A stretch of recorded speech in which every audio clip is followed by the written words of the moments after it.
All right, greetings everyone. Greetings everyone. Welcome back to Relationship Pneumatology Live. This is episode three of the quarantine life. And so, we are of course coming to you again from the Twin Island Republic of Trinidad and Tobago in the Caribbean. Right, and we are your hosts, Zine and Ketura. Ketura, I'm a shout out. Hey everyone, it's always a pleasure to be on. Again, I look forward to today's hot discussion. Today's topic is getting married. This is a really good one. Getting married or having a baby will strengthen your relationship. Getting married or having a baby will strengthen your relationship. Right? Actually, this one is a very common one, and we hope to get some light on this topic here today. And Yes, we do. we are in the Caribbean here. It's a nice bright and bright and sunny day. In the quarantine life, everybody is quarantined in their homes, and as I said, this is actually international, as everybody knows. It's actually international quarantine, first time ever in history. And why not put your relationship in the workshop within this quarantine period and come out of quarantine with a relationship rekindled in passion and an emotional warmth. All right. So today, this topic and this session for those of you watching, this is actually not only for couples, but also for singles. Yes. All right, the single ladies. Yeah, we may have some of these myths, some of these thoughts, and we want to address them because these myths are actually what are destroying your relationship or decaying your relationship. And so today's topic is what again? Getting married or having a baby will strengthen your relationship. Getting married or having a baby will strengthen your relationship. All right. So Kelly, how many people you know have actually have that mindset? Uh, too many. It's a common thing within the female circle that um, a lot of women tend to think that the same affections that they feel towards their kids, their offspring, the man, their spouse, would also have the same feeling and that same warmness and that same fondness. And so a lot of women I know or knew um, had kids and thought that things would change, things would get better as they become a family. And unfortunately, it didn't work out as they planned. And there were even those who went on to get married, went on into marriage thinking that the familiarity within the home, the two persons now being under one roof and being held responsible or accountable for each other. A lot of women thought that that is actually going to, for some reason, strengthen the bond. And Big mistake. Big yeah, mistake. big mistake. Massive cataclysmic cause a chasm of a mistake. It's a mistake that really needs to be addressed. Yeah, and I can actually share on that on the men's side. Well, first of all, with regards to the women thinking that when men uh what was the first thing they mentioned? Just recite what they said. That that a lot of women think that men will share the same fondness of the offspring with them and would feel emotionally stirred.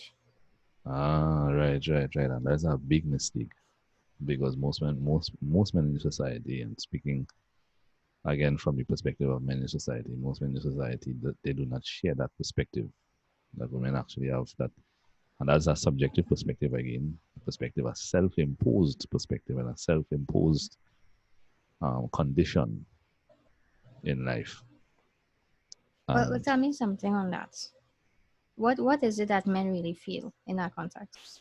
well, it's not really. This is not really specific to gender again, Mm-hmm. but you're gonna actually find men that would come from families where children are really important, Okay. right? And those men in particular that come from families where children are important, they would actually share that, so that if there is a pregnancy, they actually think, well, that is really important, and that actually becomes the glue to the relationship, because that So is yeah, actually the reference point for the relationship now. right. I was about to ask that. And so when actually from the man's perspective, that actually takes place if he comes from a family like that. And for anybody to think like that, that's a big mistake. That's a huge 50-50 right there, because you don't know. And in some cases, it might be a 10 to 90, 10% Right. that 10% of the people that you might meet, or 5% that of the men that women will meet may share that perspective that actually the children is important. And so they get into the relationship and stick out Mm-hmm. the, the, the disagreements and the constant friction between them and the spouse, But because that takes the children is important. but that takes place only in relationships where the both reference point are the Only kids. right, only if the best reference points are add the kids. So So how? Go ahead. Sorry. it's in a relationship where the both reference points are not the kids. That mindset of the woman is destructive to us, it's self-destructive and destructive to the relationship from the moment she starts. Yeah. Because if the man, instead of the man is not the reference point, his reference point for relationship is not children. She actually doing that all on her own, in her own world.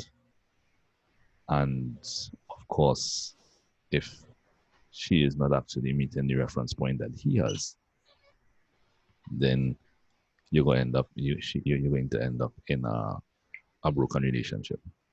Because, for example, the woman might have that perspective, and his perspective might be money. Mm-hmm. Or so I say perspective, his reference point might be money or status in life.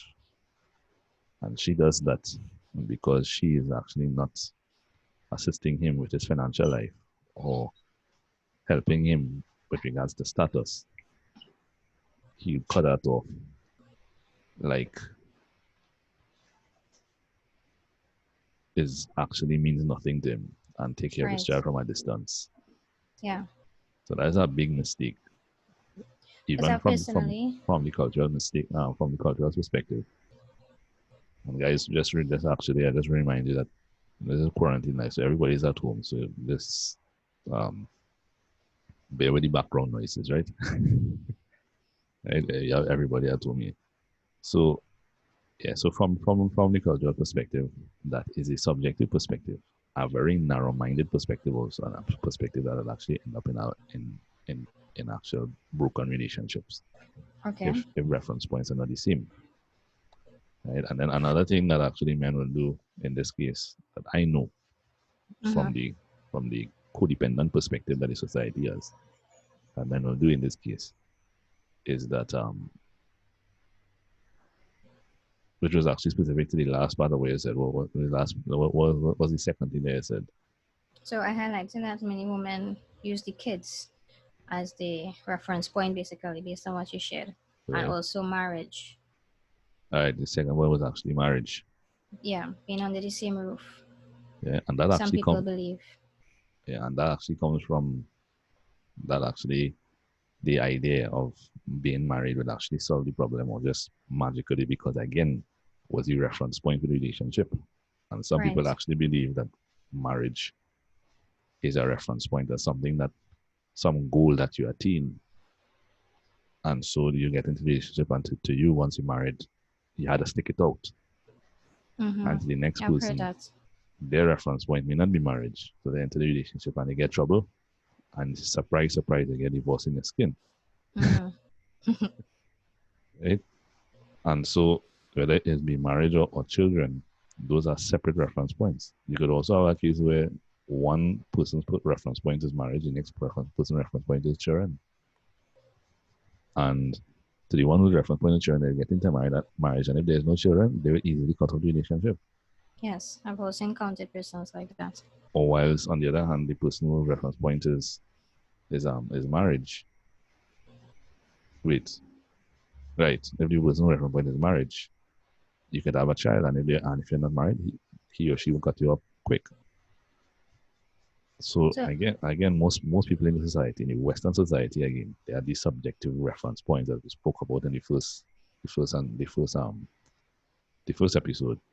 mm-hmm, You have these reference points, your subjective and personal reference point of what relationship is. And because it's actually not never communicated, you enter this relationship and there's no communication of what your expectations are, what's important to you in a relationship. They get in these relationships in their own world, in their imaginary world, that the whole world understand relationship in the way they understand relationship. And they hold the world responsible to their definition of relationship. And as I said, the objective reference point, predating the Greco-Roman perspective, which is not really a perspective, but opinions, predating the Greco-Roman approach to concepts, which is having no objective reference point. The identity, the original perspective and idea of what a relationship was actually coming down to agreement, where right. they were communicated expectations. Right? And even if you see in the Eastern world, you notice that because the entire Eastern world has one perspective, people get married there and there's no necessity to communicate expectations in detail because the culture is already set. Yes. So they would have arranged marriages and the roles are already preset. Mm-hmm. Right? But obviously, when it comes to um, so the culture actually gives the conditions on both sides. And so both parties conform to the culture. But we in the Western world, we don't have a fixed culture. So they have more So, success with marriage than in the Western world. so in the Western world, it's very subjective. Well, Um, well, there is no set reference point. There's no okay. generally set reference point. So everybody has the freedom to choose their own reference point. So with respect to coming back a bit, with respect to the reference points in relationships, you mentioned a while ago that let's say, for example, the woman, her reference point is child or children, however it may be. Um, if that is not communicated, then getting because I've met personally met women when the relationship was on the brink of ending, um, planned deceitfully, of course, to to get pregnant, and um, with the hopes or thinking that that would keep the man in the relationship. Mm, It sometimes took a year or 2 years, and for some I have known it took about 2 years before that whole master plan just burnt. right.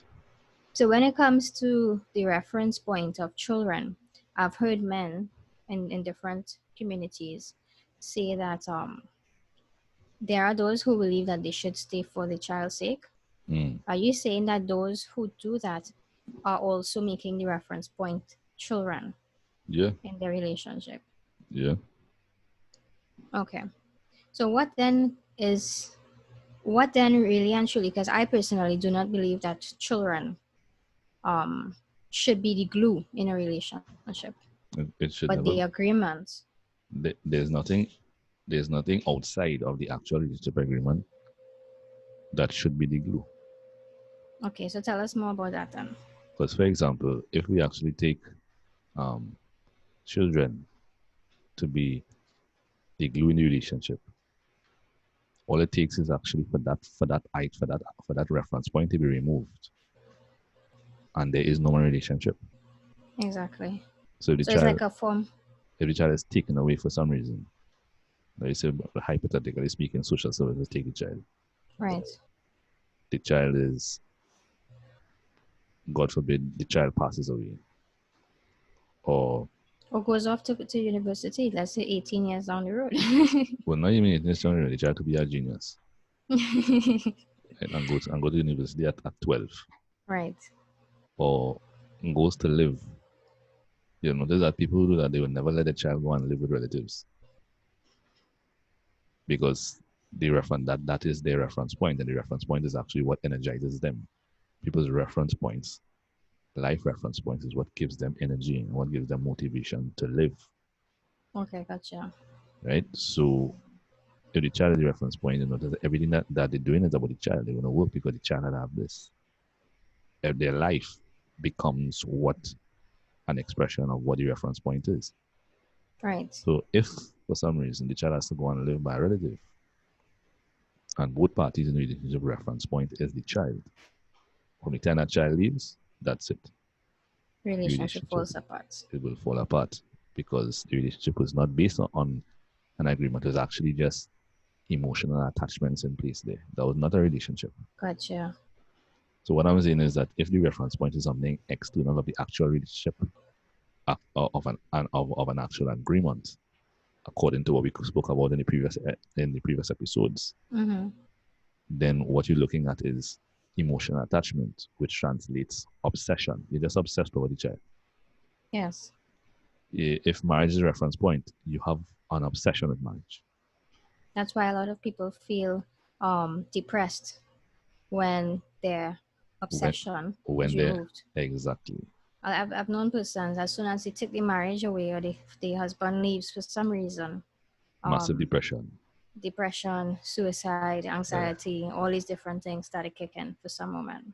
And it's actually something very psychological because if whatever you're using as your life reference point is actually what energizing you. So if you take away the energy, then the person sees no reason to live. Yes, I'm following that. So Right? then so we have identified then that it's absurd, very foolish to have reference points that are external as your reference point for the relationship. Let's Right. come back then to what about the actual relationship makes it last. So we understand that having a child or getting married in no form or fashion strengthens a relationship. If the person's experienced that it may be temporarily, it may have a little peak, but it will dip. That's understood. So Right. then what? Mm-hmm. Then another thing that you can actually take into consideration is that when you have external reference points, very important. When your reference point is present, because it is what energizes you and what motivates you, that is actually what gives you strength. So once you have your reference point, you get arrogant. Yes, yes, I've Right? encountered that.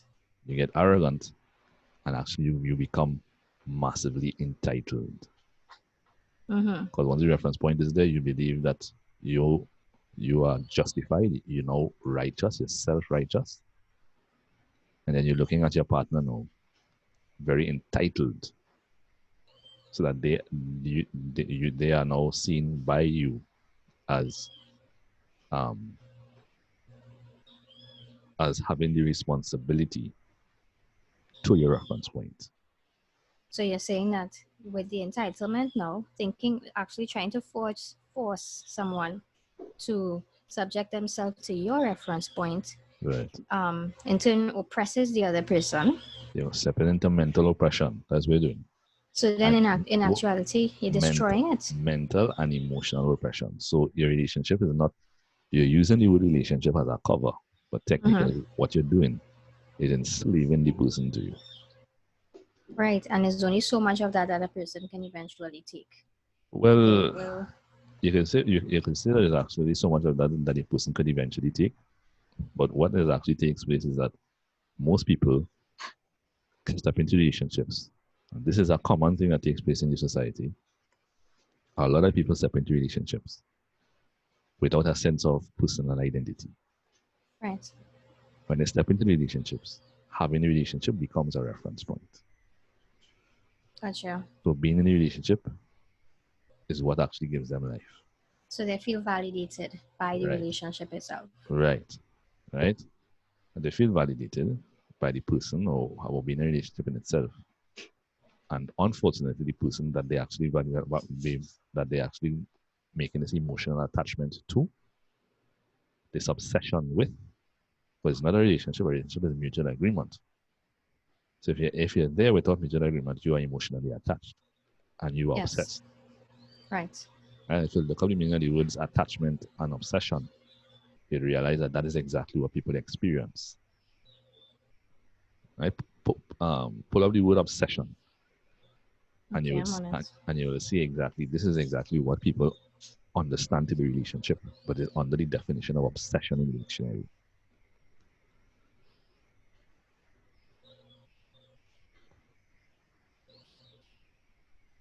All right. So What does it say? the Obsession. definition of the word obsession: a persistent, disturbing preoccupation with an often unreasonable idea or feeling. Mm-hmm.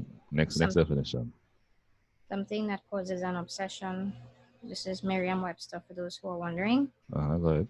A state in which someone thinks about someone or something constantly or frequently, especially in a way that is not normal. Now, in the Yeah. Western world, we understand that as being in love.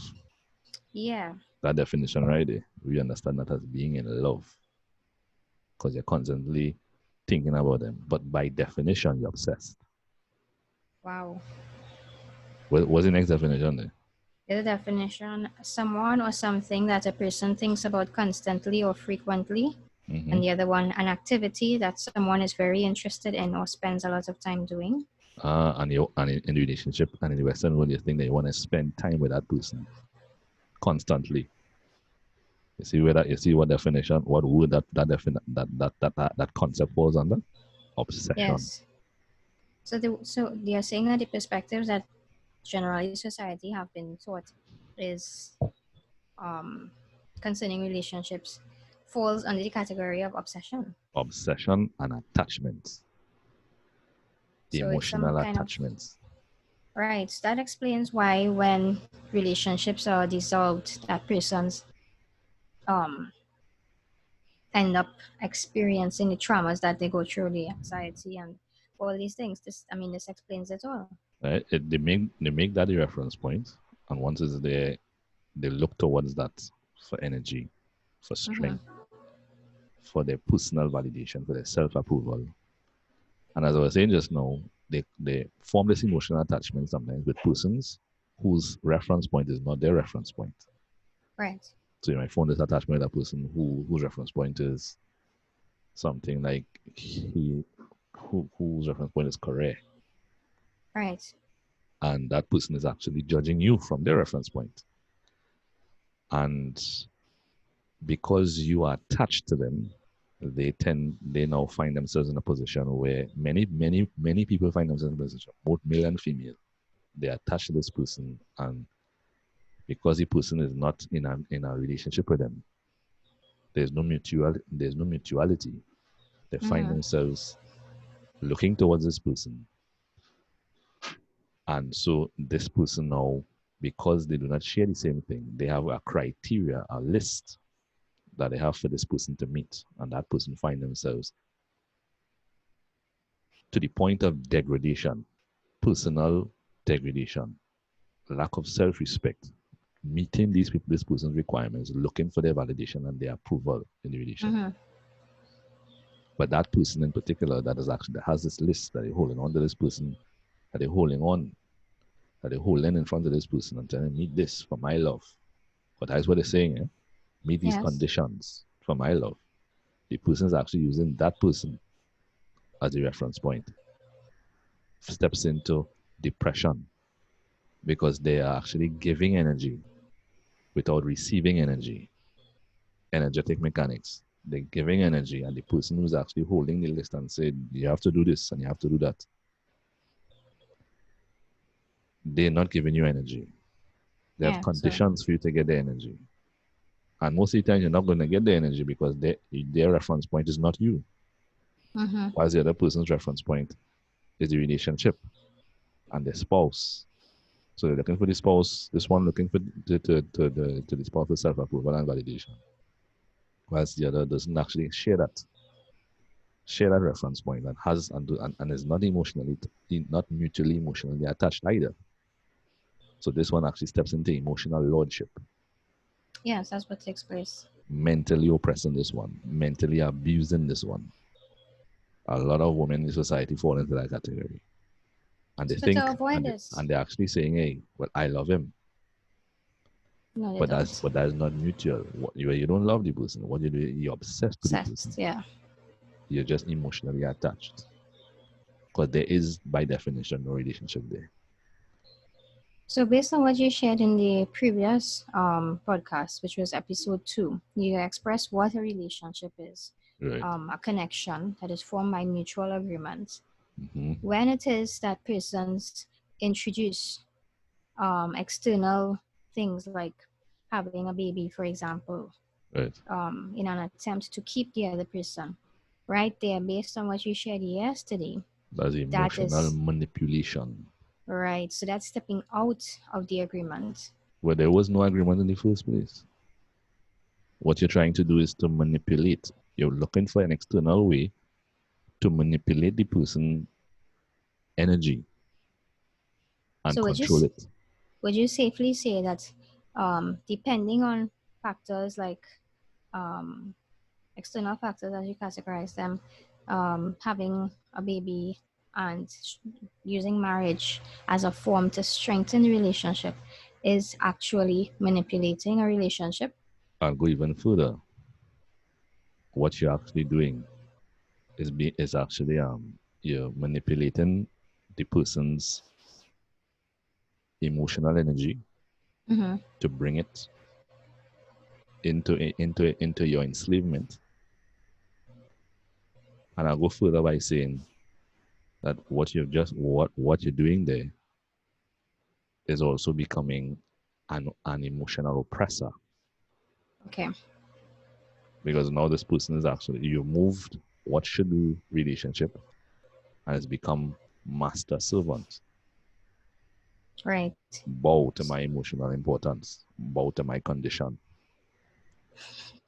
So we have 4 minutes remaining on this podcast. As we shared in the others, we would like to keep them really short, Right. so that the viewers can get a lot within a short space of time.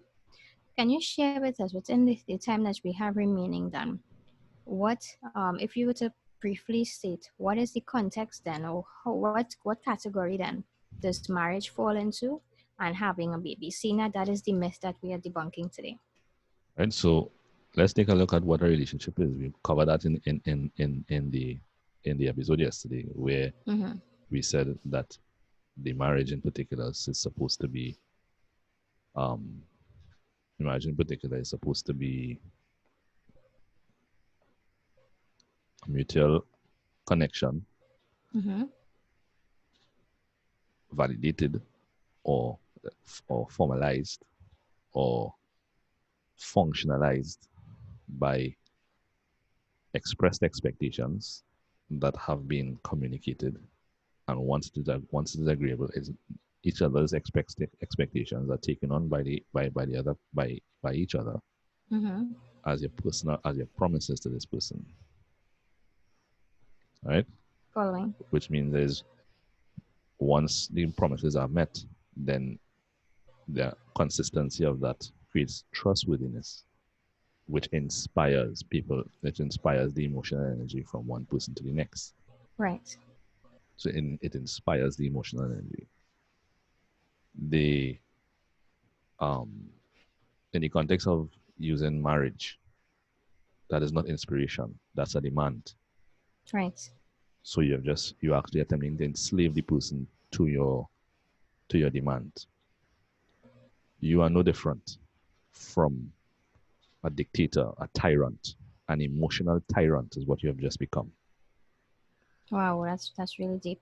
And using a child to do the same thing. It's the same.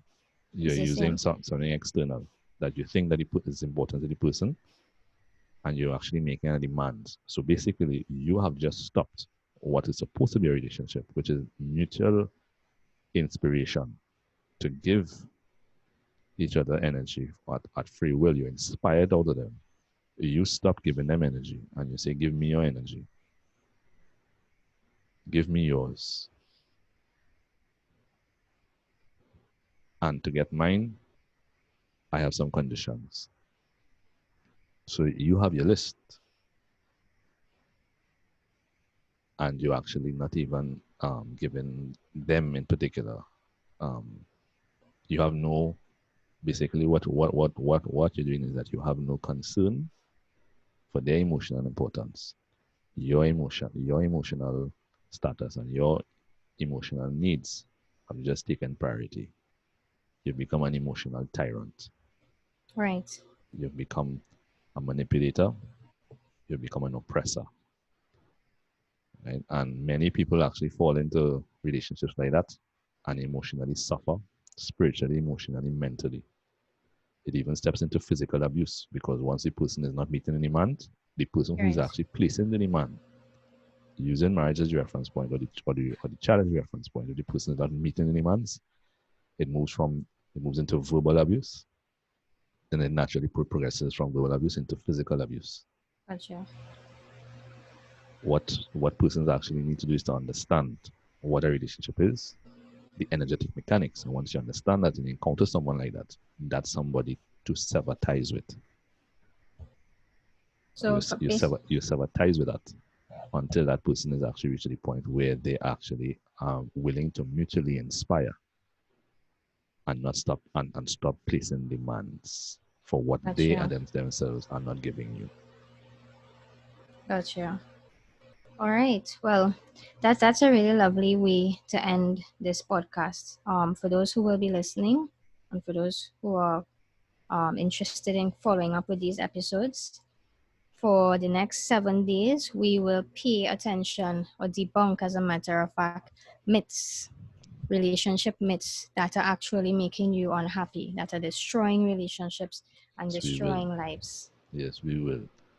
Right. So this is And episode.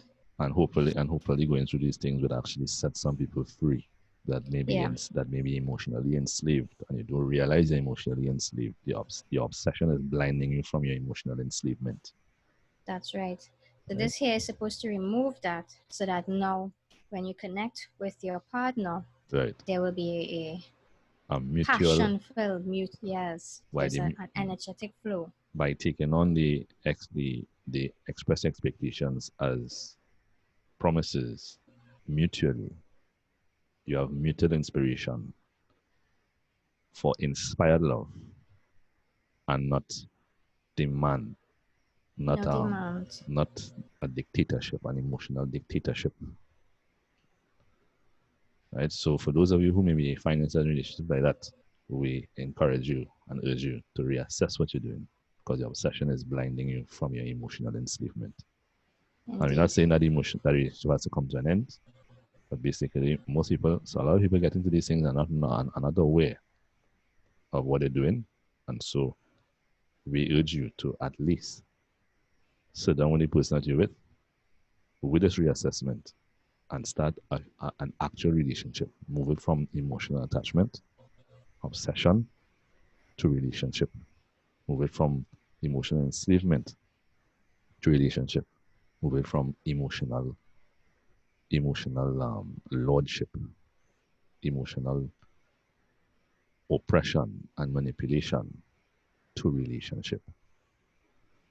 Right. So we hope that this actually this episode here in particular gives some insight into your own relationships where you may be standing right now and actually gives you some insight as to how to go about changing that and coming into actually mutually inspired relationships.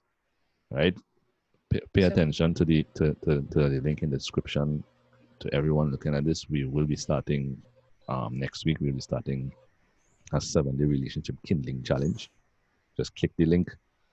Um, and within that, with that link would actually register you for that. You just click the link. It's a free 7-day relationship kindling challenge where we will break down relationships into a nice, simple structure that everybody can actually use and turn around the relationship, reorientate the relationship into actual relationship, move it from emotional attachment and obsession, emotional servitude and emotional lordship to actual relationship, inspired relationship, inspiring emotional warmth and passion for each other once again. All right, so click that link. It'll actually take you into our Facebook community where we will be dropping a free book as to 3 to 5 different ways that you can actually inspire your relationship again, or turn your relationship around. As well as the fact that for those of you who do not know me, as I said, my name is Zane. I'm actually the founder of the Zane Clicker International. Well, both Kitcher and I actually found the founders and co-founders of the Zane Clicker International Institute of Pneumatology, where we actually teach energetic mechanics, how the energetic mechanics works by proven evidence and proven application. And I am also a relationship pneumatology coach.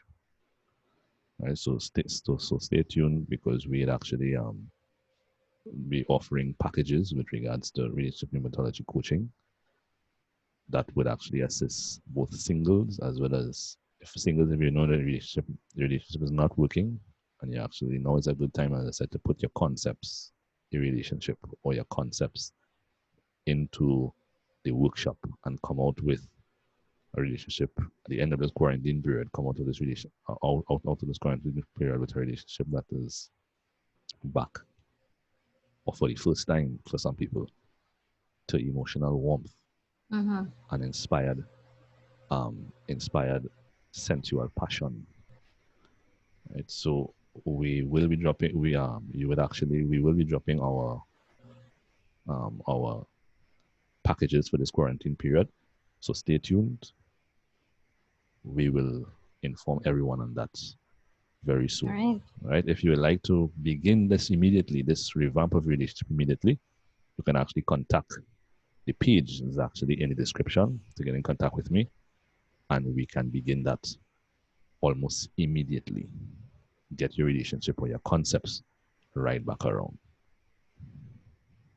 All right. Thank you, everyone, for joining in with us today. This brings us to the end of our episode 3 on debunking relationship myths. Peace and love to everyone. Myth debunked. Boom. Indeed.